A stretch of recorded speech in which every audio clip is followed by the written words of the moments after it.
From a director's standpoint, what makes an actor a good actor? When they can completely enter a character, when you no longer see the actor, you see the character. Working in the film business as a cinematographer and as a director, you're always in challenged areas, like you're on a crane or you're sitting in an open door of a helicopter filming. But the thing is, in television, which is nonstop, every 8 days you're making another episode of television. The cinematographer works every day. You know, making comedies is important for people. Making people laugh is important. It lightens their load. They can recreate a character, they can animate a character, but they can't recreate emotion. Mr. James Hayman, how's it going, sir? Welcome to the podcast. Thanks for inviting me. Why have you been liking Jim and Jimmy over the years lately? Well, I always used Jim when I was working in television. And Why separate it? Just because it's a little bit more lax? it felt a little formal for people to call me James. Okay. But then when, thank you. You're welcome. When I, walked away from television for the time being and started concentrating more on my photography, the first people that I was working with as far as my photography called me James. And it felt nice. It felt kind of formal. And I liked it. So if I'm dealing with my photography, I tend to use James. But then when I started what I guess retirement, for lack of a better word, I like the idea of going back to Jimmy. It's what I was called as a kid. And I feel like Youthful with Jimmy? I feel like I'm a bit of a kid. Yeah. So, you're still doing a lot of playful kid things too. Like you still do like you just went cliff jumping and scuba diving and all that jazz. Yeah, well, after 35 years of pretty much nothing but work, I'm catching up. Yeah. Catching up. Hello, friends. I hope you are enjoying the show. I just wanted to chime in and talk to you about Bucked Up. If you need more protein in your diet, creatine to aid your muscle growth as well as recovery, or pre-workout for your demanding sets during your workouts, Bucked Up has you covered. I use their Snickerdoodle protein and creatine monohydrate every single day. And on days I don't feel like working out, their BAMF nootropic pre-workout keeps me swinging kettlebells, running mountains, moving weight inside and outside the gym. If you'd like to try them out and save some money, use code NateBiltz1 for 20% off any order. And back to the show. What inspires you to do that? Cheers, by the way. We got some Balvenie 12, y'all. We haven't tried it yet. Jim loves some scotch. I am a single malt fanatic. So What got you into scotch? probably my folks drank it. So when I was stealing liquor as a 15-year-old, this was pretty much what I was offered. Was that your first drink? Some single malt scotch at 15? Not single malt, no. My folks, single malt wasn't really around when I was a kid. It was a blended scotch. Maybe. I think the first drink I ever had was my parents had a party, and I just was walking around like drinking the dregs from everyone's glass. Oh, just going around like the dogs at parties, just like, oh, what's that? Tasting it? Actually, when I think about it, the first time I ever got drunk, I was about 8. 8? And my parents had taken 8? me. Wow. Yeah, they had taken me to Bermuda. Okay. And Where's that at? It's part of the Caribbean. Okay. It's a little further north than most of the Caribbean islands, so it's south of Nassau, but north of the Virgin Islands. And just at the north part of the Caribbean Sea, I guess. And we stayed at some resort, and they had a limbo party. Limbo. Oh, like with the stick? Like you're going under? I haven't been to one of those in a while. It was a contest, actually. So everyone was doing the limbo. And like they're in a circle, and they go all the way around, and they repeat it until who could go the lowest. And each time they complete the circle, they lower the pole a little bit. Okay. So you have to go lower and lower. And, I was 8. I was tiny. Yeah. So it was pretty easy for me to go under the pole, Yeah. and I won the contest. Oh, nice. And the prize was a bottle of champagne. So And did you get to get it? I remember that, my parents opened this bottle of champagne at dinner, and they gave me a little bit since I had won the contest. And then the next thing I knew, I was under the table. Oh. I don't remember how I got there. My sister tells me that at one point they said, "Where's Jimmy?" And she said, "He's under the table." And they found me under the table, kind of looped. So that was the first time. 8. I think my first drink was a Corona. It wasn't that interesting. I think I was like 15 or 16. Just my parents were out of town, and my buddies brought over a 6-pack or something like that. That sounds about right. Yeah. Are you a lover of making cocktails, or work as a career or part-time bartender? If so, mix like a pro with A Bar Above. A Bar Above has the best mixing tools on the market, from shakers and strainers to mallets and ice picks. A Bar Above has you covered with all your cocktail needs. Use code BILTZ, BILTZ, for 10% off any order. And so back to you being so youthful, what makes you do cliff jumping and scuba diving and like working out, and you just climbed Wisdom Tree yesterday, all these like pretty difficult tasks and that are kind of scary too, as like someone who's been through a lot of life, Yeah. Part of being in the film business is stepping up when things go into crisis. What do you mean? It's just that there's always some sort of crisis in production, whether it's the amount of time you have to shoot, or an actress that's not feeling well, or you're going to lose a location, or you're doing a stunt that's dangerous, and like an actor or a stunt person, or the film director, producer themselves in a dangerous position. The stunt person. Okay. But it's on your watch. Yeah. So you're liable.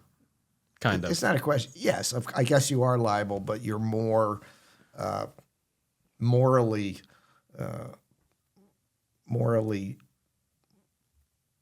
pressured to make sure everything goes correctly. Everything goes right. Have you had any bad things happen on set that people got extremely hurt at all? Yeah, I had a guy. We were using a crane, and a crane works as a fulcrum. And so one end has a lot of weights in it, and the other end is where you put the camera and the operator. And we had finished using the crane, and they were pulling the weights off, and something happened that someone let go of the crane, so it flew up, and quickly. There was a guy holding that side, and he didn't let go. No. So he was carried up about, 25 feet, and then he let go, and then he dropped. He was, in the end of the day, he was fine, but not a good thing. What do you do when he's hanging up there? What were your thoughts? There was no hanging. Oh, it happened too quickly. Yeah.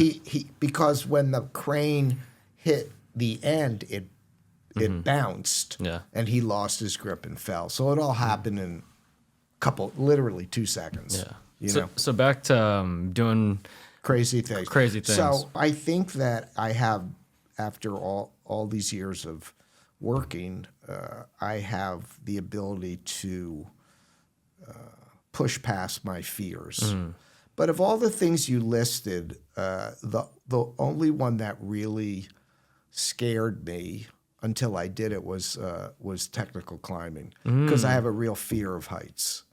And when I was a kid, I fell off a ladder. I was trying to break into my own house.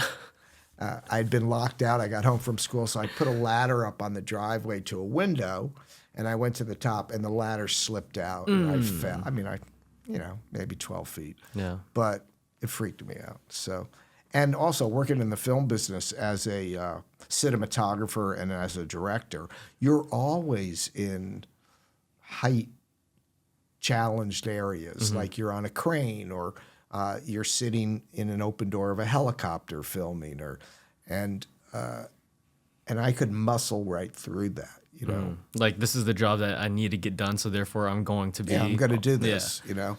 So when my youngest son, Harry, said, come on, we're going to go rock climbing, he'd been doing it for a while.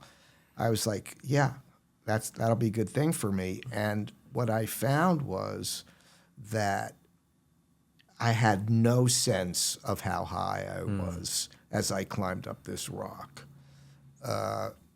It wasn't until I got to the top and unhooked, sat back, and then looked that my stomach would flip, you know.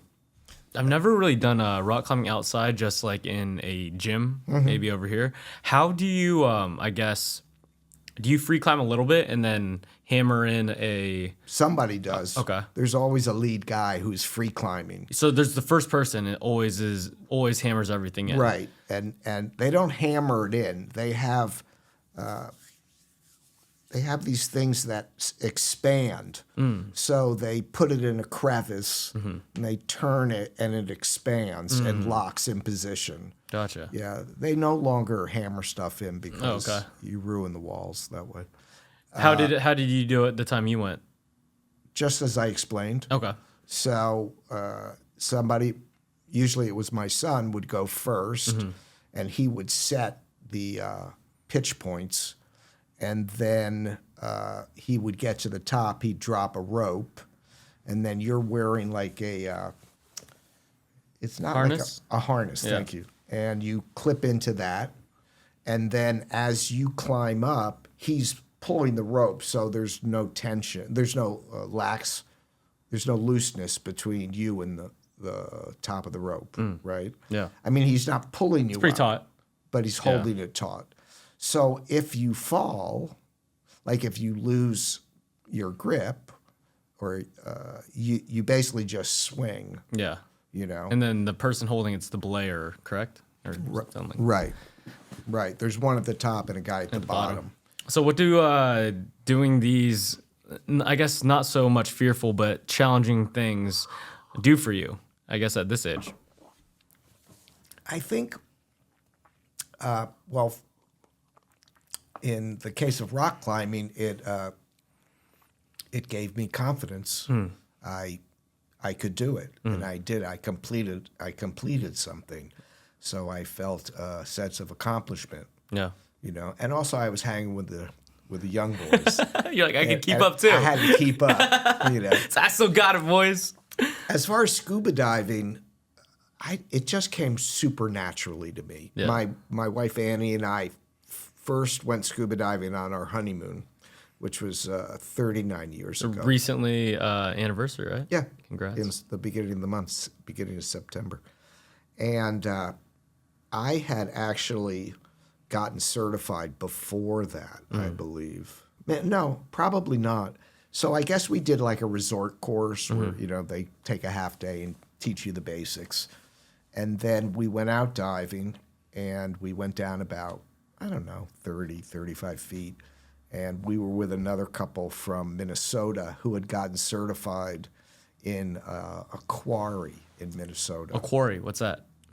A quarry is where they dig out stone, like limestone. Okay. Like from the ocean? No. You know, let's say they're going to build a highway, and they need a lot of stone for the first layer before they put the macadam over it. So that's mined from an area. It's like a big open pit. Oh, okay. Got it. So after it's been completely mined, it tends to fill with water. So in landlocked areas, they use quarries to teach you how to scuba dive. Ah, gotcha. Well, these two were not very good. And we were in about 35 foot of water, and there was a rock wall, like a coral wall, actually, a reef. And the captain, the dive master, called us over, and it was like he had something in his hand. So we sort of paddled over there to see what he had found. And when we got closer, we realized that he had been bitten. Oh. And there was blood. It was like Jaws. It was like chum water. And so he looked at us and he signaled, let's go up. So we took him up, and we got him back on the boat. And what had happened was he had looked in a little hole in this coral wall, and he had seen an octopus. And so he reached for it. Well, what happens is eels hide behind the octopus. So, no, it must have been something else. It must have been, I don't know, it was another undersea creature, because the eels hide behind it, and then when an octopus goes for it, which is what a hand looks like, they bite it, right? They're trying to catch the octopus, and they had bitten his hand. And they had bitten it right in the meat between the thumb and the first finger. Finger. Yeah, went all the way through. So this is why I talked about how you deal with crises when you're working, because Annie and I both immediately went into crisis mode, and we wrapped his hand up and we raised it above him, and he was starting to go into shock. Meanwhile, this couple from Minnesota, they couldn't get in the boat. The guy was too big, too overweight. He couldn't get in a boat. So I have now I'm starting to raise the anchor, and I'm not a boat guy. I don't know what the hell I'm doing. Trying to figure it out. And Annie leans over the side of the boat in this guy's face and says, "Get in the freaking boat now!" And the guy, he was like a fish. He just sort of flopped over into the boat. So and this is the guy that was in charge, technically, right? The guy who got bit was the guy in charge. Got it. And so they got back in the boat, and we raised the anchor, and I piloted this boat back to shore. And you didn't know how to drive a boat at the time? Or you just figured it out? Not a boat that big. Okay. I mean, it was, it was probably a 30-foot boat. Yeah. And Andy was on the bow, pointing which way I should go. And that's a honeymoon. That's a good honeymoon. That was our honeymoon. And that was our introduction to scuba. And even with that was pretty intense. Yeah. We just fell in love with it, because it's like going to outer space. You go to a completely different part of the world. Different world. Yeah. There are creatures there that you don't normally see. You're certainly not going to see on land. Sure. You're weightless. And it's just magical. Yeah. So we've been doing that almost 40 years now. There's some really big creatures down there that no one really pays attention to. Yeah. We don't do super deep diving. Yeah. We're really just easy divers. Yeah. I mean, I've dove to 100 feet in certain places. And off the coast of Belize, there's something called the Blue Hole.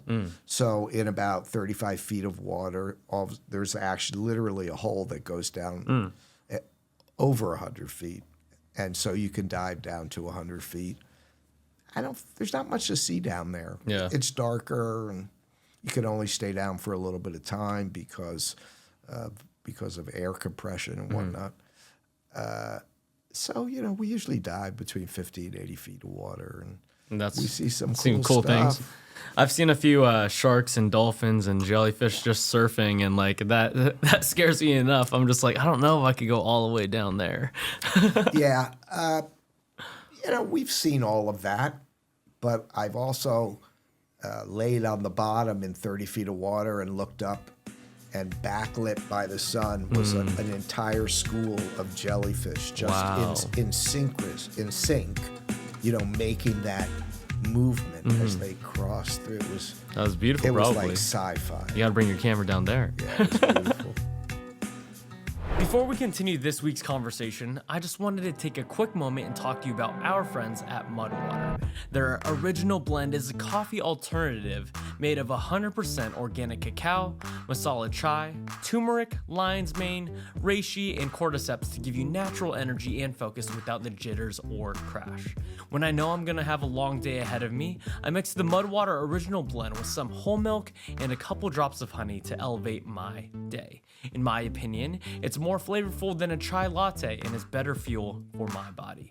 To elevate your day and get the benefits of coffee without the jitters or crash, click the link below to receive 20% off. And back to the show. How did you get into film, Jim? What inspired you to, study it? Well, when I was around 16, I had an uncle who was a doctor, but he had a hobby of photography. And I sort of got interested in photography then and started taking pictures and developing my own film and printing my own pictures. And, Like in a dark room? yeah. Stuff like that? Okay. And it was, I loved it. I seem to have a knack for it. I to this day, just see things in frames, you know? What do you mean see things in frames? If I look at, like, for instance, I look at this lineup of cans, if I was going to photograph it, I would come over so I was flat on it, and I would get a great, very graphic frame. You know, I just see that stuff. Yeah. You know? So I went to college to study photojournalism. I thought I want to be a professional photographer. What's photojournalism? Photojournalism is the study of photography as it lends itself to journalism. Okay. So like Like with news stories? yeah. Okay. Like with a newspaper or magazines. Gotcha. Documentary photography, telling a story with pictures, basically. You know, there used to be magazines back in the day, like Life magazine and Look magazine, that were pretty much pictorial magazines. Very little copy, very little writing, you know. And so that's what I wanted to do. And I was pretty good at it. So the summer between my freshman and sophomore year, the photography department offered me a job, kind of an internship at a news service. I was going to school in Washington, D.C. And my first job, my first assignment was to go to the Rose Garden of the White House and shoot President Nixon and Premier Brezhnev from the Soviet Union. And it was July in Washington, D.C. You had to wear a jacket and tie. And I was a long hair hippie, and the only jacket I had was a corduroy jacket. Okay. So it's like 100 degrees and 90% humidity, and I'm in this corduroy jacket. Oh, you're sweating. And I'm sweating. And I go there, and it's like a shark scrum. There were like 30 or 40 photographers, the ones that have reputations get the front row. Is this different than paparazzi? It's sort of the same as paparazzi, Okay. but you're not chasing somebody. It's a photo opportunity that's been set up. But, you know, I'm the new kid on the block, so, you know, people are elbowing me out of the way to get their shot. Really? Yeah, it was Wow. it was horrible. And I got the shot, you know, that was fine. But Do you still have it? no. No. No, I gave it to the new. At the time, I didn't think it was a big deal. You know, when you work for a news service, you just take your roll of film and you give it to them, and they do what they want. with it. Okay, so you don't develop anything. And back then, everything was film. Yes. So you would just hand in your rolls. Yeah. Okay. Yeah. Nice. And so I sort of came away from that saying, I'm not sure I want to be a photographer. I don't like that world. You know, I like the idea of being an artist, of going out on the street and taking photos of people and telling a story, maybe making a book of photographs, you know. Not a profession that really is going to be easy to make a living Yeah. in. You said a few times that you believe that the photographer should be hidden back in the day. Like that you're kind of, I don't know if ghost is the right word. Well, I think you want to be surreptitious. You know, you're looking to capture a private moment rather than having your subject doing something for the camera. Yeah. You know? That's a totally different style of photography than I've talked to anyone about. When you describe photography in a way that you're capturing a moment that you don't want to interrupt, or like that you see. A lot of people make scenes or curate a photo Right, with sure. like costumes or sets or whatever. Yeah. And this is something totally different. Yeah, this is what you would really call street photography, as opposed to fashion photography, where you have models and clothing and or people that, you know, create scenes that they then photograph, which is sort of a similar to, you know, making a movie or making a TV show. You're telling a story and you're creating everything. Mine is more going on the street and observing. I mean, I'll get back to how I ended up in film, but what happened was when I went to New Orleans in 2014 to run a television show, NCIS New Orleans, I really got the city just is so visually stimulating that I started shooting a lot. And when I went down there, someone said to me, listen, if you ask someone how they are down there in New Orleans, because it's the South, you better have 15 or 20 minutes because they're going to tell you. And, you know, coming from New York and L.A., that's That not doesn't how happen too much people there. are. How did you adjust? I listened. Did you enjoy it? I did. I really enjoyed it. And it actually leaked into my photography. So if I saw something on the street I wanted to photograph, I would take a photo without them knowing. But then I would engage with them. I'd start a conversation with them. And then I'd ask them if I could photograph them. So the first couple of photographs they would do, if they said yes, were sort of them presenting themselves to the camera the way they wanted to. Felt like it. You know, a little bit more like a candid photograph you would take. Were most people comfortable with that approach? Like, were they most... People in the South are real easy about that, particularly in New Orleans. And then what would happen after those first couple of kind of conscious photos on the part of the subject, they would forget about the camera. And as we talked, I could take photos of them that really were private moments that they were having in the midst of this conversation. So it became a very different approach to photography for me. What did that teach you? What did those experiences teach you? I think it takes street photography to another level. I think there's it falls in line with my love of interaction, you know, and I feel like my images are not necessarily more true, but it allows me entrance into a more intimate side of this person or the subject than if I'm just observing them from across the street. Sure. You know. And why are you interested in these people? Normally it's if they're visually interesting for some reason. What are the characteristics of that? Usually it's people. I take a lot of photos of people on the street, people that are unhoused, people that are struggling. My wife and I have several charities that we have to try to help those people or people like that. And so I'm kind of infatuated with tearing down that veil. Like when you walk past a homeless person, like this guy had a mother, you know, this guy was a kid. This guy has a life, you know, he had dreams, you know, he's down on his luck now.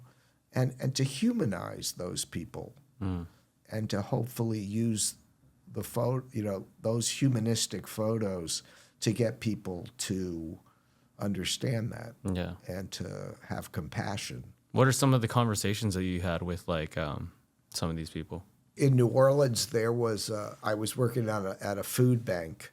We were handing out packages to unhoused people, and after and I was photographing it, and then afterwards we were walking around.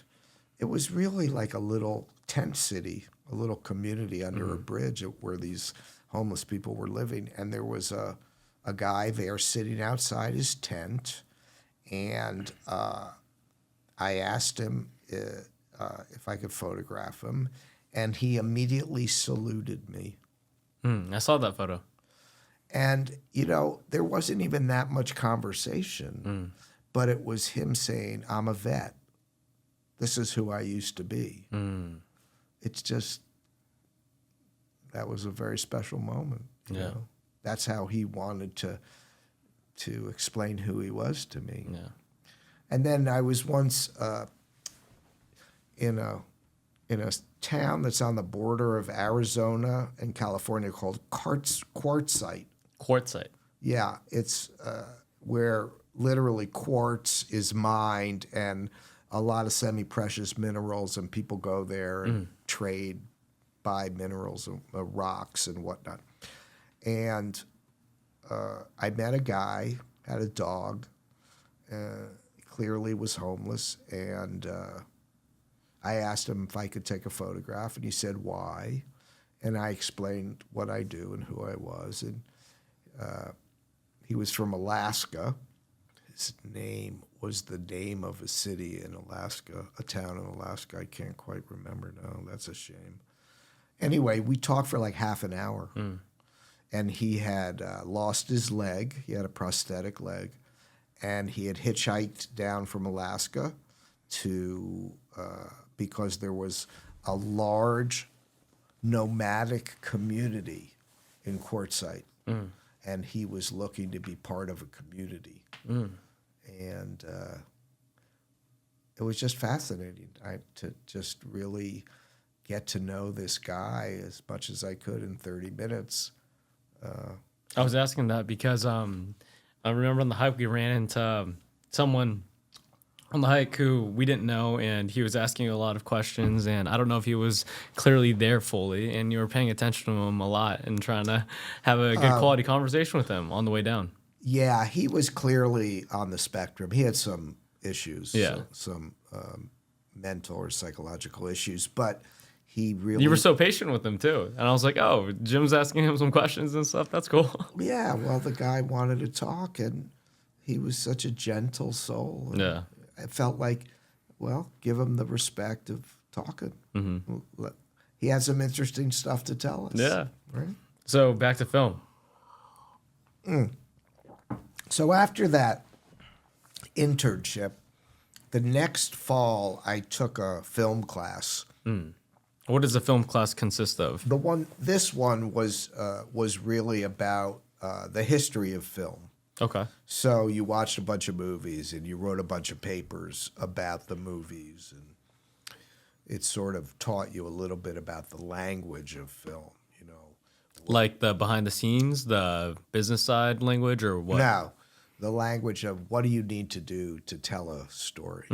Like why is this shot used? On how are these shots edited together to create an emotion? How does music elevate the emotions of a scene? You know, stuff like that. But also just the history of movies. What movies from the beginning of filmmaking up until the present have sort of become historic landmarks, you know, considered great movies. What are some of those in your opinion? Oh, there's a movie called Citizen Kane. Okay. By Orson Welles. That was that game changer of a movie. There's a French director named Renoir who made a bunch of movies that were a new way of telling stories. In the 60s, there was a group of French directors called the New Wave directors. New Wave, okay. And they took the cameras out of the studios and went out into the streets and made their movies on the street. It was much more, it had much more realism to it, you know. So anyway, I kind of fell in love with the idea. And was this in high school, the film class? No, this was my sophomore year in college. Okay. And Santa Barbara. No, at that point still in Washington, Okay. D.C. at American University. And I just kind of fell in love with it. And I like the idea of maybe working in film and telling stories. So at the end of that year, I was just kind of tired of being on the East Coast. So I thought, well, maybe I'll go to school in California, go to a school that actually has a film department. And there was the beginnings of a film department at University of California, Santa Barbara. And it was more film history and appreciation than film production.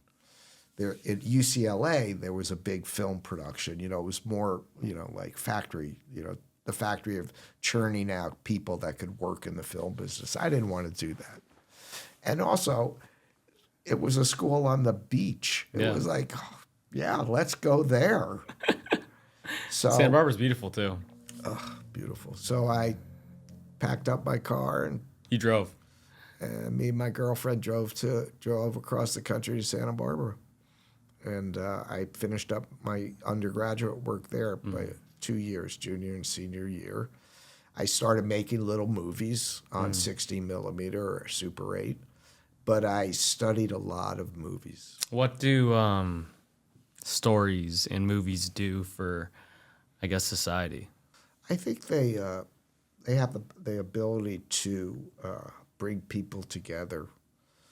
To people, particularly if you go to a movie and it's a group of people, and you're watching this story, you're having this group moment, right? Mm-hmm.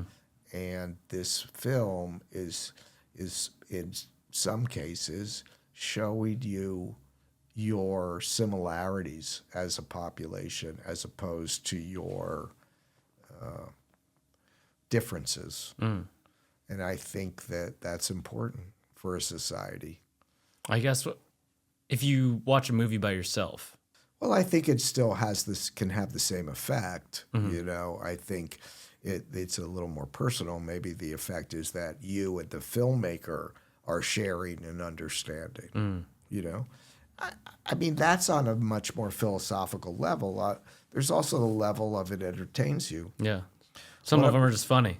Yeah, one of my favorite movies is a movie made in the 40s called Sullivan's Travels. Is that the one that you were talking about to that one class recently? Right, in Santa Barbara. The thing about that movie is about a very successful film director who decides he doesn't want to make comedies anymore. He wants to go out and make a documentary about the real people in the world. And he goes out, and it's a very funny movie. And he goes out and, you know, because he's so famous, he's very important to the studio. So they send people to keep an eye on him. And he finally gets away from them. And through a series of situations, he ends up in jail. And no one knows who he is. And there's that moment when he could just end up spending the rest of his life in jail. And he goes... they have a movie night in jail. And, you know, these are chain gangs. These guys are working, you know, in the swamps and whatever. And they go to the movies and they put a cartoon on. And he watches everyone around him whose lives are miserable. And they all start laughing. They're all enjoying this silly cartoon. And he has this epiphany where he realizes that, you know, making comedies is important for people. Making people laugh is important. It lightens their load. Yeah. And that just struck such a chord in me. So I said, well, that's what I want to do. Have you seen the movie Dead Poet Society? Sure. Robin Williams has a line that I can't articulate or say, quote, directly, but he says there's a reason for the math, the science, the physics in the world, but the music, the writing, the poetry, the art, it's also necessary. Like, these are feelings that people will experience throughout their life, and they have to find a way to interpret it in a way that they could feel comfortable with, you know? I think that's important. I think if you look at history and what we have held on to from ancient times to the present, the majority of it is the art, right? The sculpture, the painting, the music, the theater. You know, that's what's been handed down through the ages. So clearly it has a very large cultural effect on people. Growing up, at least my childhood, those things were not pointed out as super important. And why do you think that is? Well, I think they're for, you know, if you're trying to guide your child to being able to subsist in the world, they're not things that will allow you to make a living. You know, I think some people do, though. Yeah. Yeah. but it's a very hard thing. Sure. You know, and when you think of, for instance, the number of actors in the Screen Actors Guild, less than 1% are solidly working. So, And these are the best actors in the world. or the ones that have been chosen, Yeah. you know, for one reason or another. Yeah. I But think I'm just there are a saying lot of SAG in great general. actors. Like the union itself, like all those people, I would say, are the best actors in the world. That whole union. No, I don't think so. No, I No. think that the union is just something that supports the actors, but it's not a meritocracy. You don't get in the Screen Actors Guild because you're good. You just get in because you figured out a way to get a job. I think there are a lot of actors that are great artists that just never get found. I mean, when I was working in New Orleans, I had this realization that in New Orleans, everybody's a musician. And everyone's a good music. I mean, it's just amazing the amount of talent there is. You know, a good percentage of them are playing a trumpet on the street corner. Yeah. You know, so, but I think it's important, but I think that, you know, people think, all right, you be a doctor or you be a lawyer or you be an accountant or you be an engineer. Those are professions that you'll be able to make a living and subsist and have a family, all that goes along with it. And for the most part, they're right. You know, Yeah. I mean, I have 3 boys. None of them, or I should say, all of them have gone into the arts. Yeah. And Annie and I look at each other like, what did we do? But you guys are good examples to them in the sense that you both made a career in the arts. Yes, absolutely. But by seeing us as being successful, it doesn't really teach them how difficult it is to be successful. You know, it's not just talent; it's personality, it's luck, it's serendipity. Yeah. It's being in the right place at the right time. You talking about the difficulties about like of being a struggling artist. I guess what were some of those for you and or Annie? Well, I can't speak for Annie, but for me, after I went to undergrad, I traveled to Central America and photographed. And I used those photographs to apply to grad school in film production. And I ended up doing a grad program at New York University. And while I was there, it was a program that really focused on directors. But because there were so many people there as directors, I didn't feel confident that I could run in that game. So I leaned more towards cinematography, which is great because everyone needed a cinematographer for the films they directed. 100%. So, you know, I did a lot of work. And then when I got out, I had a master's in cinematography and film production, and I was pushing a broom at a commercial house, you know, for $60 a day. Yeah. And then I sort of worked up. I became a camera assistant. First, I became a video playback operator. Then I became a camera assistant, a second camera assistant, then a first. But all that time while I was working in the business, so to speak, and making a living, I was shooting independent movies. I was shooting shorts. You know, there was a whole community in New York of film artists who just needed to make movies. And we'd work for free. And in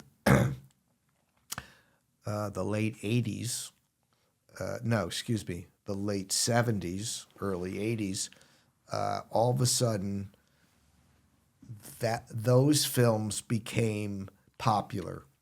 They became important. Which films? Independent movies, Okay. as opposed to studio-made movies.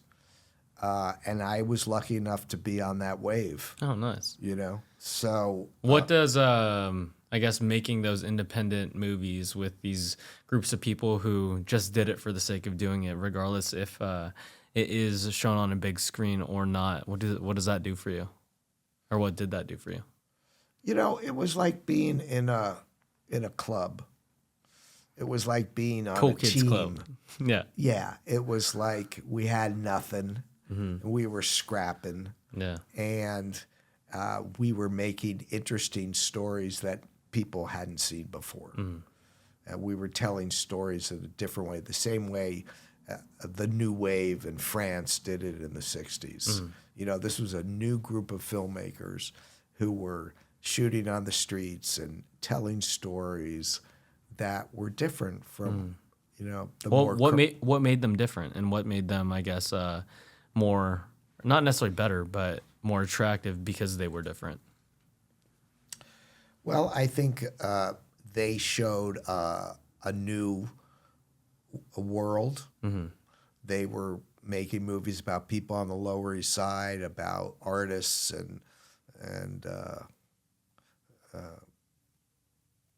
just a substructure, substrata of the population that people didn't know about. They were making movies about musicians, and they were telling very personal stories. There wasn't a lot of glam to it. There wasn't a lot of money thrown at it. It wasn't a big action movie. Sure. They were very small, personal films, and there was an audience for it. And I think that's why people like Jim Jarmusch or Spike Lee, they got their shot because they were true to what stories they wanted to tell, you know? And I was lucky enough to be part of it. So. That's beautiful.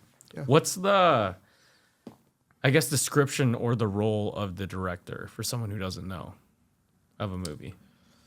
I think the director is the person who takes all the disparate parts, the script, the actors, the production design, the costumes, the music, and he's like a conductor of an orchestra.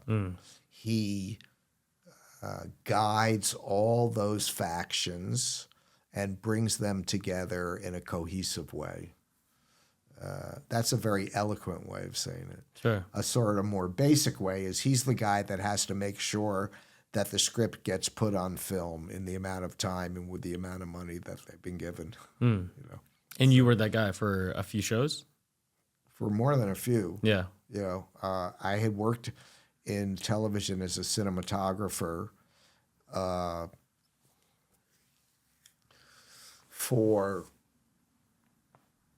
I worked in the independent film, and then I moved to California, and I worked as a cinematographer in television for 2 or 3 years.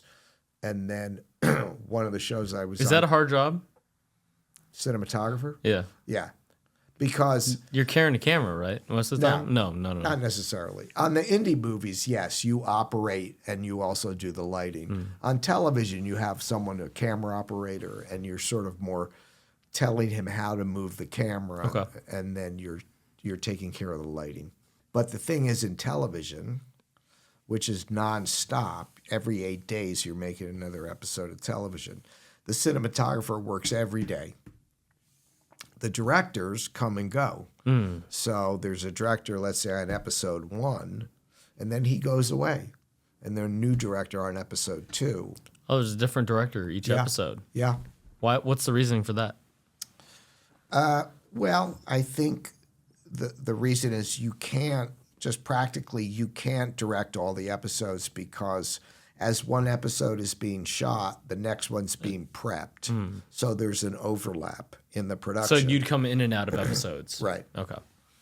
But the cameraman's there the whole time. And part of his job is to make sure the directors stay in their lane. In other words, the show has a particular style to it. And directors come in and they have their own personal style. And you want that. You want them. That's one of the reasons why you have multiple directors, is you're hoping people will come in and bring something a little bit new that fits within the established style of that show. So are directors like changing scripts at the time or changing the storyline at all? No, definitely not. But they are interpreting the story. And I'll give you an example. When I was running a show called Joan of Arcadia, we had an episode that was about putting on a school play. Okay. And the whole point of the episode was everything went wrong. and the play was a disaster. But in the penultimate moment, the lead actress of the show, who's the star of the play, everything comes together for a moment for her. So this director comes on, and he's decided he's going to make the perfect show. Not episode, but the perfect high school show, which is totally the opposite of what the script is. The script is it's supposed to be a chaotic bad show and sure. chaotic. And he just tried to reinterpret this story, and he just made a mess of it. Just, so I think one of your jobs as a director is to serve the material. I've always felt that way. So you're given a script. And these scripts, sorry to interrupt, is by writers in writing rooms, right? Sort of. Okay. Usually what happens, there's a writer's room, and they do what's called breaking a story. So someone says, hey, how about a story about a guy who goes to the fish market? And so they say, yeah, okay. And then a group of writers breaks that story. So what's the first scene? He's getting up in the morning. Then the next scene, he opens the fridge and he's out of fish, whatever. And then that writer goes off and writes a script. He brings that script back to the group, and they break that script down. And they add to it, and they give him notes. He goes and he writes a little more. He comes back, and that's how the script gets to a finished form. And then that script's given to a director, and that director has to visualize that script, So he goes out and he finds locations. He talks to the production designer about how he wants it to look, how he wants the sets to look. And he goes to the costume designer about what people are wearing. And then he, at the same time, he gives notes on the script where he thinks things could be different. And those notes are sometimes taken and sometimes not. But at the end of the day, whatever script you're given, you have to shoot, even if you don't agree with it. You have to do your best to tell that story. And how does a cinematographer or cameraman shooting these shows and working every day go from that to being a director? Well, I was lucky. One of the producers on this show was called Northern Exposure. At the end of the first year, they saw that I was very hands-on as far as guiding directors, and that I was very, because of my history of working in indie movies, I was very much about the story. And I always wanted whatever camera work I did to support the story, not to stand out from the story, not to be the most beautiful shot or the most interesting crane shot or whatever. It always had to serve the story. So they said, have you ever thought about directing?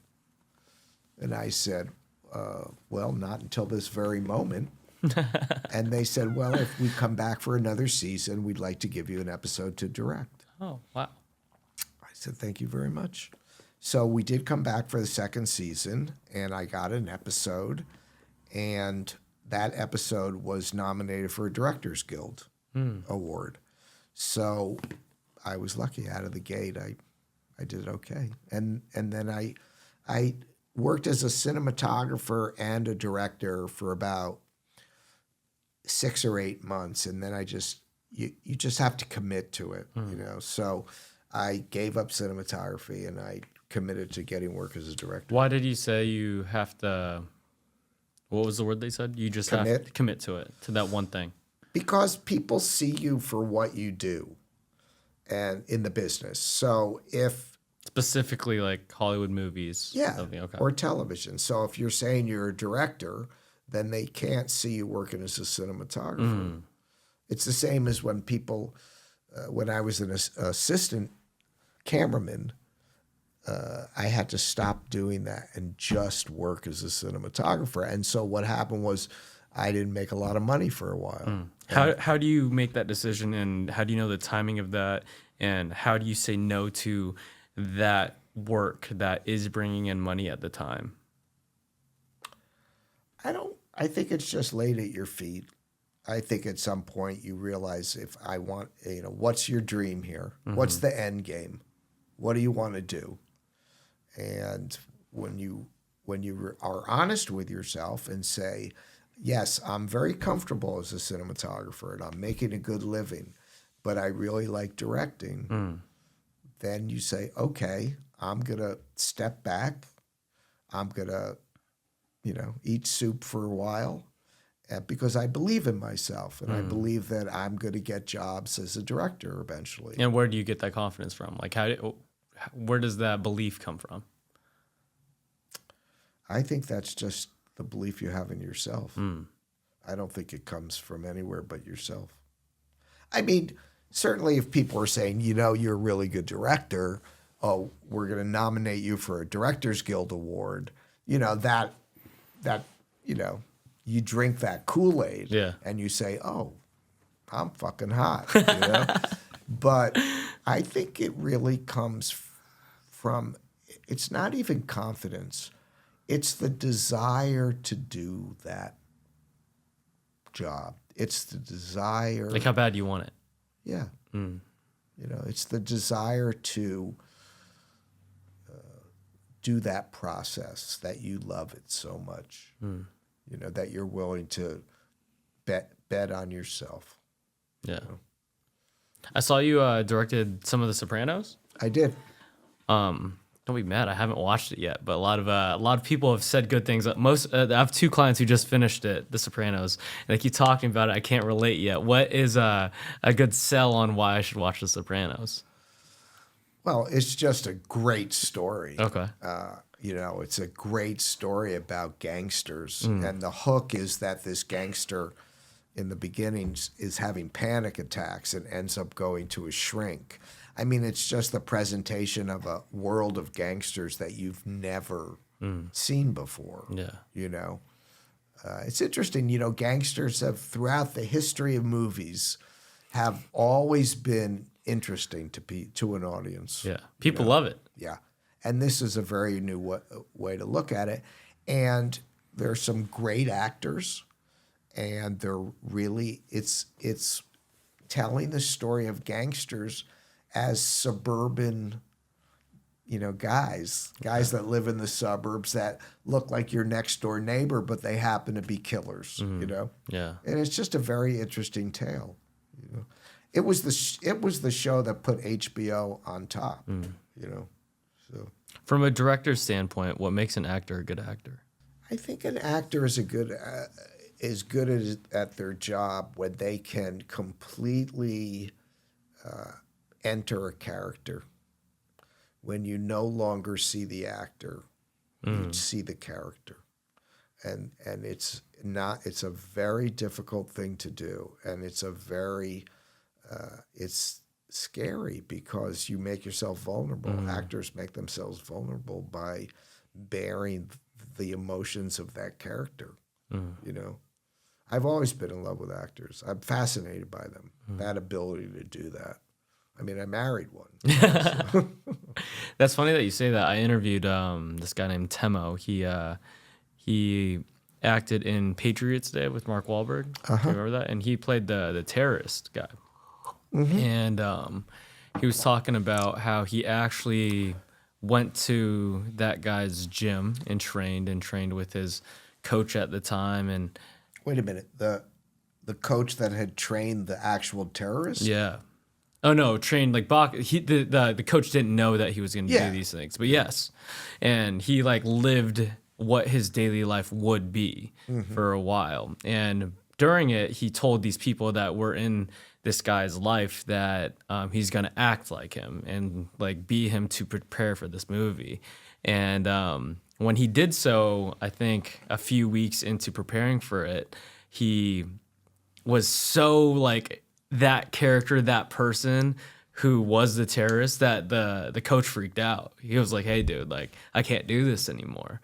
And I was like, "Whoa, that's interesting. That's crazy that you're actually turning into this person." And people close around him who they were with and they were family members and friends are really believing it, And I was like, "Whoa, that's a cool thing."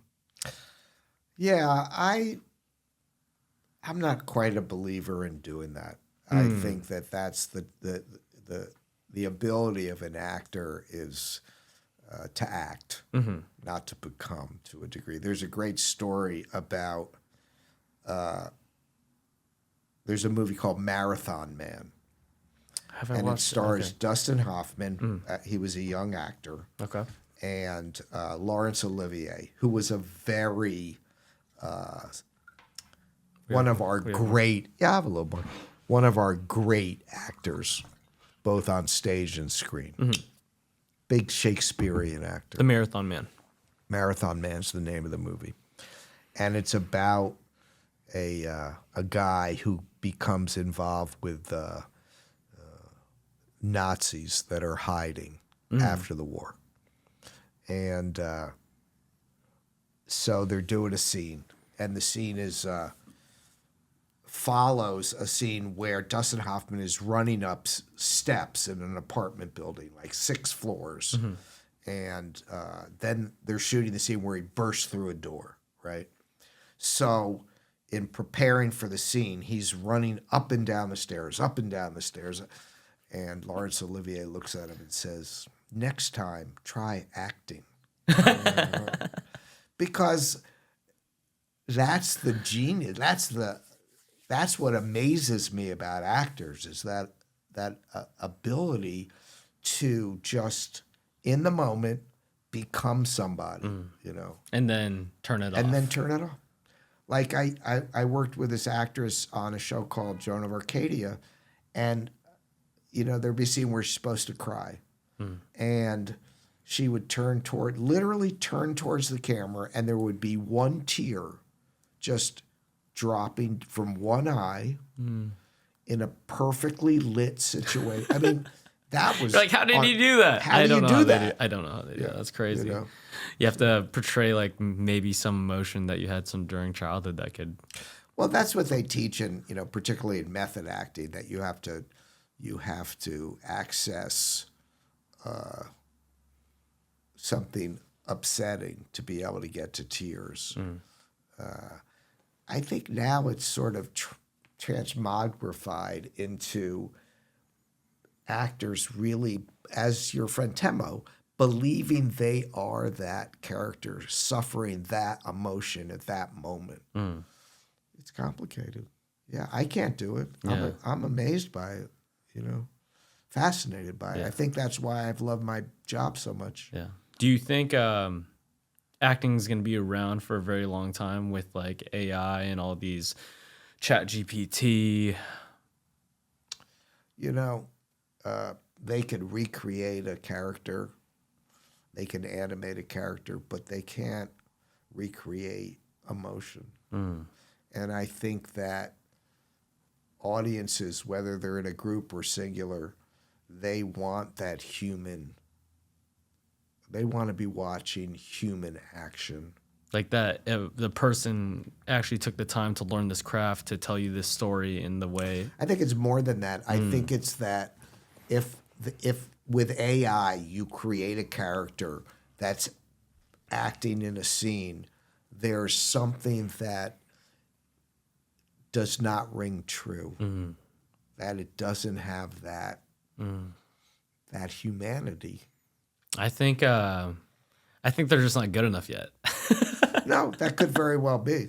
I really think that live theater acting is going to get even more popular in the future. Because of AI? Because of AI. Maybe. That could be. I think it was that's where only place people will be able to see real actors. Yeah. Maybe. I think that circles back around. I didn't know it was relatively a big thing still until when I first moved to LA. One of my clients, him and his wife got like a theater pass or something like that. Or it was right across the street from UCLA. There was this beautiful theater, and his wife was sick, and he was like, "Oh, do you want to?" I know that theater. Yeah, yeah. He was like, "Do you want to go see Macbeth with me?" And like this, I was like, "Yeah." And it's pretty close. It's only like it's a very small theater. Small theater. I was like, "Whoa!" Like I felt all that. Yeah. And it also forces you in a technological age, like no phone, no this and that. It's just you have to focus. You have to focus. And like I have a hard time just focusing on like a full movie or a full podcast or whatever, because like you have so much stimulation these days, you know. I love live theater. When you think about it, like someone is in those 2 hours is really telling you a story, becoming a character. I mean, it's the core of storytelling to me. You know, I think the other thing we've lost, which I think you guys that do podcasts is sort of bringing back, is storytelling. You know, that ancient ritual of sitting around the fire and being told stories. Yeah. You know? Well, I think one thing I do love about it is like a lot of people don't have full conversations.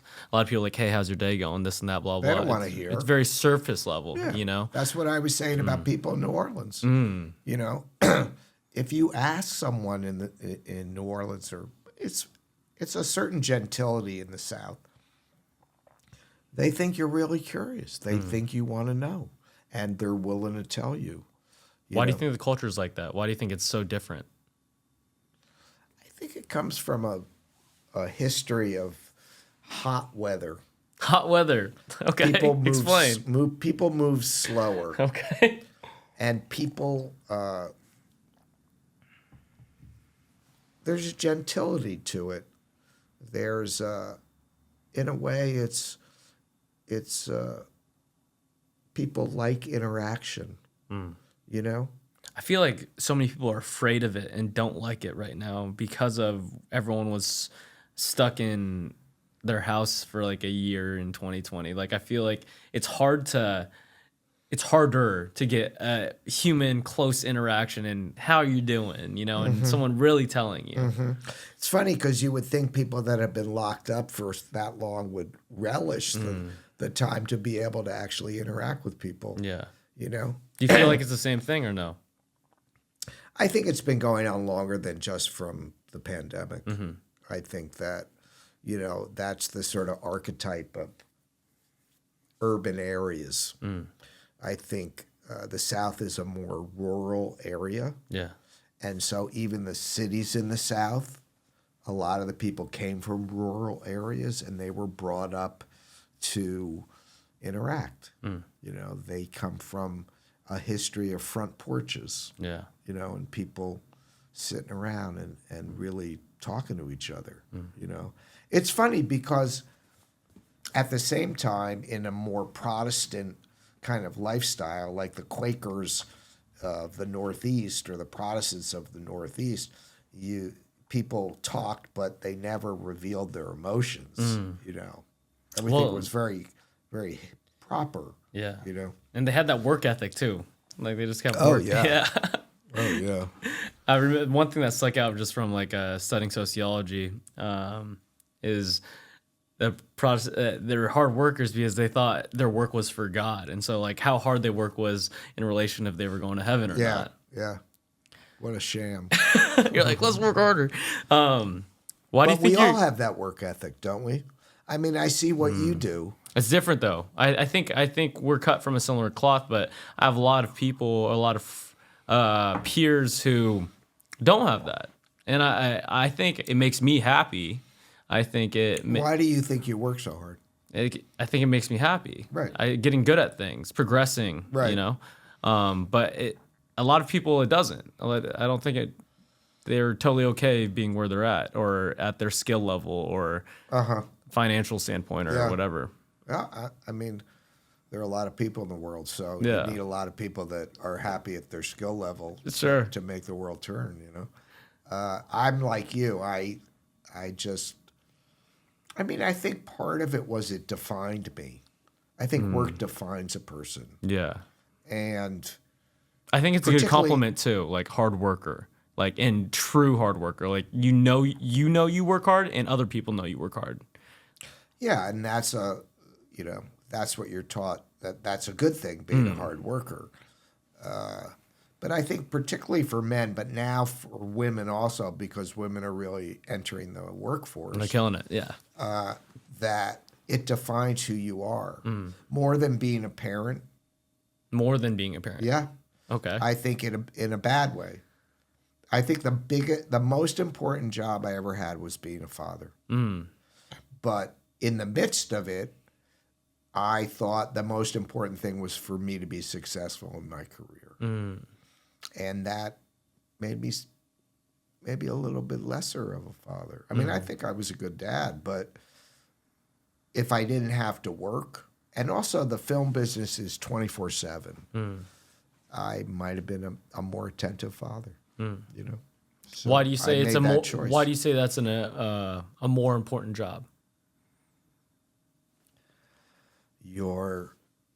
You've created a person, and you're raising them, hopefully to be a good person, and so the attention that's needed to support a child and make them feel loved and make them. They don't understand why you're going to work. Yeah. You know, that's an important job. Their lives are in your hands. So I think it's important to be aware of that. But I also think that you can be an overbearing parent too. You know, I think by being successful in my career is I taught my kids something about what it means to have a work ethic. What's your definition of success?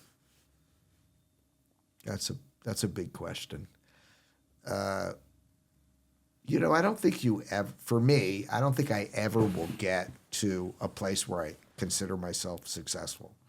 Because whatever I do, I mean, other people look at me and say, yeah, you've had a long career in television as a cinematographer and a director and a producer, and, you know, you've worked on really important shows. And I think that for me, there's always, and this is my psychosis, there's always someone who you think is more successful. And you have to get to a place where you're comfortable with what you've done and what you're doing. Like what I have done is enough. Yeah, I mean, for me, it was what I had done in television up through 2020. That was enough. And now I'm trying to create art in a different world, in a different place. And for a while, that became all about getting into a gallery, selling photography. And I had this epiphany like 6 months ago where it was like, whoa, that's not what this is about. I remember when you had it. You talked to me the day after you had it. Yeah, this is about making art and being proud of your work. And whether it sells or not is not important. I mean, it's better because then you're being recognized, of course. But it actually got to be such a pressure, I stopped photographing for a while. And all I was doing was trying to get my work in galleries and get it seen. And that's not the point of it. What's the point of it then? I did 40 years of working in television to make a living and and I'm lucky. I mean, by the roll of the dice, I made a really good living. And now I can do my art and not have to use that art to subsist on, you know? So I should enjoy it. You know what I mean? And not want it to be something else. Yeah. You know? There's this one Confucius quote, I think, and I think Naval Ravikant makes it really popular. Desire is the contract you make to yourself to be unhappy until you get what you want. That's good. You know, so like you're really unhappy because I don't have this one thing, even though I have all these really good things. And then you get it and you're like, oh, I feel great. Like I did the thing. Yeah. And then you want another thing. Yeah. You know, it's there's an old joke about two jazz musicians that meet on the street. And the guy says, what are you up to? He says, well, you know, I put together a quartet and we made an album and went platinum. And the other guy said, oh, I didn't hear about that. And he said, yeah. And then we went on tour. We sold out stadiums around the U.S. Oh, I didn't hear about that, the other guy says. And then we went to Europe, sold out everything there. Oh, I didn't hear about it. And then last week I was in a club in Santa Monica and I totally forgot the tune to Somewhere Over the Rainbow. And the guy said, oh, yeah, I heard that. Because everyone, you know, lingers on Yeah. the negative. Yeah. You know? So What do you like about jazz music? You talk about it a lot. I think I like some jazz music. I don't like all jazz music. Okay. I liked older jazz music, particularly the jazz that was being made in the 50s and 60s. I think there was a level of improvisation going on there, a level of interaction between musicians that was phenomenal. And I just think, music is a very subjective. I would say art in general. Yeah, Yeah. I think you're absolutely right. And this particular style of jazz just calms me. It's cool. It's called cool jazz. Okay. It's like Miles Davis, Bill Evans, Coltrane, and it's just a vibe that I like. My wife hates it, hates jazz, But it's interesting because when we fell in love, I played for her a Miles Davis album and she loved it. Okay. So She got that one. she got that one. Yeah. How was living in LA for so long? Hollywood. What's that like? Is it like the movies that I've seen growing up? Is it like what everyone sees Hollywood to be? Andy and I had we were never part of that Hollywood scene. I think because Hollywood scene.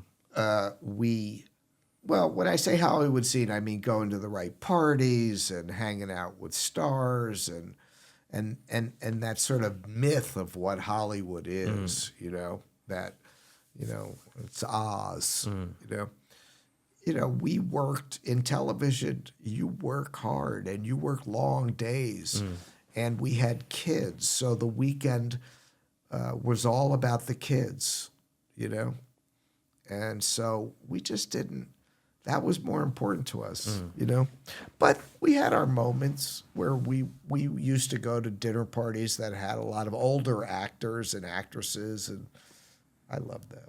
That was old Hollywood for me. It was super cool. That was cool. What was it like being around those types of people? What are they, normal human beings? Totally normal. Usually incredibly funny and witty and suffer no fools, Suffer no fools. What's that mean?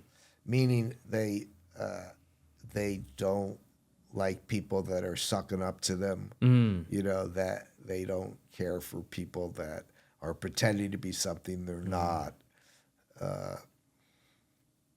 It was fascinating. I mean, I was like at the foot of the master, listening to these people and having them tell me about their lives and whatnot. Why do you think that is? I feel like when someone makes it to the top of their craft and someone fans over their work, a lot of people usually love to take it in. But I've been around, especially bartending and serving in very high-end restaurants, that they don't like that. I think people want to be, actors that have had great success. At the end of the day, they want to be fawned over a little, but they also want to be taken as real people. And if they feel, and because they're so public, because they are, it's weird. When you're an actor on a television show, people think that they know you because they bring you into their living room once a week, and that gives them access to who you are. There's stories, they used to shoot a lot of daytime soaps in New York, soap operas, and there's stories of actors from soap operas walking on the street and someone coming up to them saying, "How could you talk to her that way?" Like as if you're the character on the soap opera, that they have license to do that.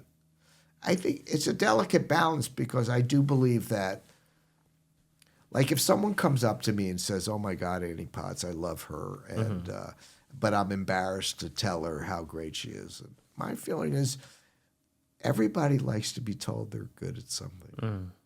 So It's okay. Just say it. It's just saying it, And there are actors who are full themselves who, are looking down their noses at those people and don't want to be bothered. I don't like those people. I'm not going to hang out with those people. Why do you like big cities? I feel like all your housings and travels are around big cities. It's funny you should say that because I'm at a point in my life where I'm tired of that, to be honest. But I think I've always gravitated to big cities because that's where the culture is. Whether it's theater or art or whatever. Yeah. You need to be in cities to interact with that, to be part of it. Do you feel like, at least for me, living in LA, and there's something to do at all times? Yeah, when I was younger, I lived more in New York than LA. Before I moved, when I moved to LA and met Annie, she already had a kid. Yeah. So my life became very suburban very quickly. But when I lived in New York, I would work all day. I'd go home. I'd sleep for 2 hours. At 9 o'clock, I'd go out. Probably stay out till 3 a.m. I guess in that season of your life, did you have a hard time finding time for yourself in the sense of like just your thoughts, your thinking patterns, like it's time for you? That wasn't an issue for me. I was in New York City and I was in my 20s, and there was so much, you say now with the internet, there's so much input, right? But back in the day, before the internet, that input came from actual interactions with people and going places and hearing music or watching theater or just talking about art. That was always done in a mass. I lived off that. So I never felt like, I'm not getting enough time for myself, because myself at that time wanted to be out with all those people, That's an interesting perspective. Because, like, I feel like sometimes I'm just caught up in that of, like, going out to this concert or hanging out with these people and doing this job, and I'm just like, am I just going through the motions, And, like, I haven't really had time to, like, process it, But I am living that exact way that you articulated right there. So do you find that you need to back off periodically and just be by yourself? I think so. I think a long hike alone or a surfing solo session, like in the ocean with no phone, like those things do me wonders. Or else like I'll just like, I don't know, scream. Yeah, I get that. I think that's important. Yeah, I think it's important, and it's not so much that you're talking to yourself and trying to process something. Yeah. You're just being. You're just existing by yourself in a quiet moment. Back to you're talking about your inputs and stuff. I was like, I have 120 text messages like on my phone at all times usually. I was like, I don't want to look at that, Yeah. But you have to figure out a way to carve yourself time where you don't look at that. Yeah. Where you put your phone down. Yeah, batch times and stuff like that. Yeah. But there's deadlines back to the work and everything, Yes, there is. Yeah. And, but I also feel like everything's going to get done. What do you mean by that? Let's say you have deadlines and, you need to do something. I just had something this week where I've got a lot of stuff on my plate now because I'm going away the end of the week. Oh, yeah, these art shows we got to talk about. Though. Yeah. And I was, nervous. I'd wake up anxious, I'm not going to get it all done. And it all got done. Just got done, Yeah. So what are these art shows, Jim? What's going on? I have 2 photography shows coming up. I have one. The first one is in Geneva, Switzerland, and it's part of a group show that's called Open Art Code. And they stage these group shows around the world. And for this show, it's very different photography. It's all landscape photography, particularly photos of beaches. Including your No, my photos. Okay, just your photos. Yeah, I think I'm probably one of 2 photographers in this group show. The rest will be sculptors or painters. I'm just saying that it's a different style of my work. It's not street photography. It's more landscape work. And it's in color. I do a lot of work in black and white. And so I'm excited about it to see how it's received, how people like it. What's the reasoning for black and white, by the way? I find it more... Because a lot of your work is black and white. Yeah, I would think the majority of my work's black and white. I find it more evocative. The stories that I tell in my photographs, black and white feels more graphic to me, more raw. So I tend to work in that more. You know, like I was saying before, I see things in frames. I also see things in color or black and white. Like if I take a photo, I'll know that, oh, this is going to work as a black and white photo. Or this is going to work as a color photo. You know. What's the other show? The other show is in New Orleans, and it's really more of a retrospective of the time that I spent in New Orleans. It's at a gallery in the Arts District called Le Mieux Gallery, and it's going to open on November 3rd and run till December 21st. It's quite a long run, and the beginning of the run covers in New Orleans what's called Art Walk. So there's a lot of art happenings going on, a lot of events, and then it segues into December when something they call Photo Nola is happening. So it's a big art kind of convention of photography. And that really is much more street photography.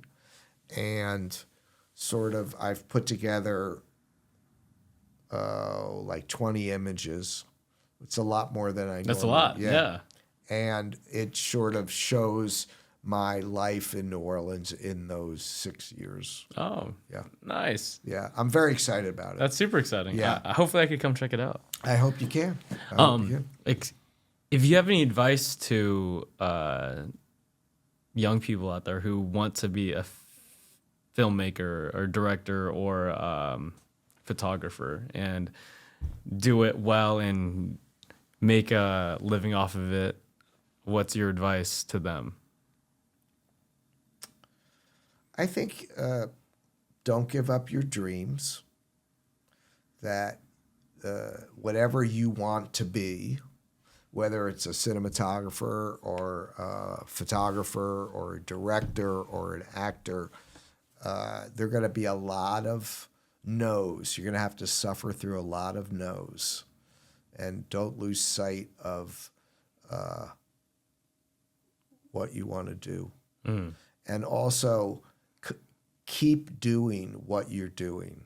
You know, keep doing what you want to do. So like when I was talking about early on, I was making a living working as a camera assistant, but I was still photographing indie movies. So if you're an actor and maybe you're making a living as a waiter, but keep acting, you know, wherever you can, keep acting, you know. Yeah. How do you continue to love the craft and follow the craft when other areas are stressed out in your life?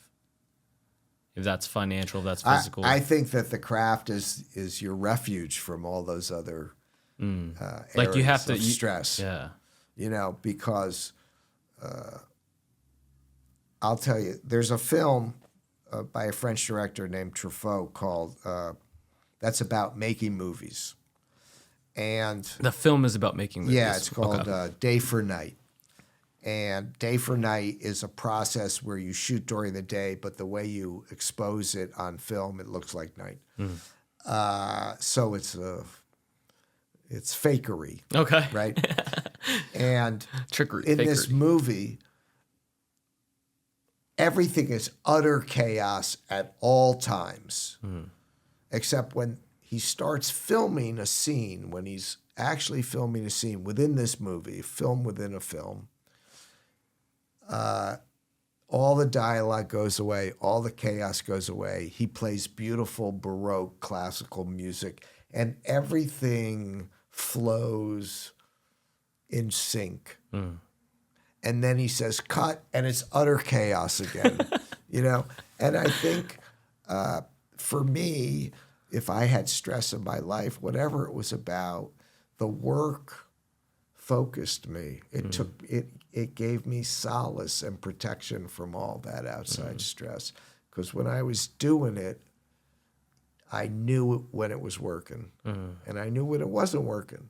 But when it was working, I would really get a physical feeling in the pit of my stomach of joy. Is that why you think so many people choose their work over a lot of areas of their life? Well, maybe. I think they can control their lives within their work. Yeah. You know? I heard Patrick Stewart say recently when he was at the gym that there's not a lot of work going on in Hollywood. Not a ton. And it's a slow season. He was like, for many years, I chose my work over my wives. And when I don't have a lot of work right now, my wife is really great. Well, I think when you've reached the age Patrick Stewart is, you have different perspective. Yeah. You know? I mean, I think I agree with him. I think, whereas I still miss working in television, it's not like I really miss the work. I feel like I should be working.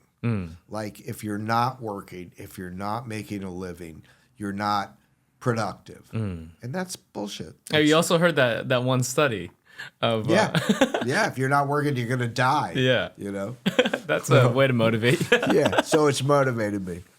But I'm lucky. I've had success, and I can reap that success now. And learn golf.